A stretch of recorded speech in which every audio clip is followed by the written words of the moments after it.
Hello दोस्तों, ये कहानी है एक राजा की जिसने कभी भी समय की कदर नहीं की।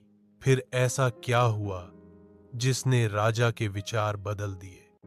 तो आज की कहानी है राजा और उसका खोया हुआ समय। कहानी राजा और खोया हुआ समय। बहुत समय पहले चंद्रलोक नाम के राज्य में राजा सूर्यमणि राज करते थे।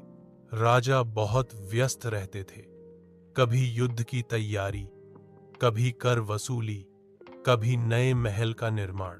वह इतना व्यस्त थे कि अपने परिवार और प्रजा के लिए कभी समय ही नहीं निकाल पाते थे। एक दिन राज्य में एक बूढ़ा साधु आया और राजा को एक अजीब घड़ी भेंट की।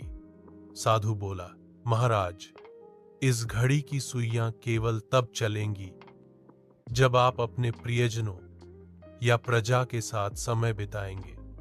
बाकी समय में ये रुक जाएंगी। राजा हंस पड़े। समय भला कभी रुकता है क्या? लेकिन जब उन्होंने घड़ी देखी तो हैरान रह गए। पूरा दिन बीत गया, दरबार काम बैठ के, लेकिन घड़ी की सुइयां 1 इंच भी नहीं हिली। शाम को राजा ने सोचा, जरा बच्चों के साथ खेलूं। जैसे ही उसने अपने बच्चों को गोद में लिया, घड़ी की सुइयां तेजी से घूमने लगीं। अगले दिन उन्होंने प्रजा के बीच बैठकर उनके दुख सुने और घड़ी फिर चलने लगी। राजा को समझ आ गया, असल में समय वही है जो अपने प्रियजनों और लोगों के साथ बिताया जाए। बाकी सब सिर्फ काम का बोझ है।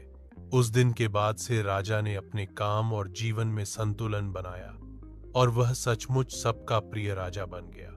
सीख, मॉरल: समय सबसे कीमती खजाना है। इसे सिर्फ काम में नहीं, बल्कि अपने प्रियजनों और लोगों के साथ बांटने में ही असली सुख है।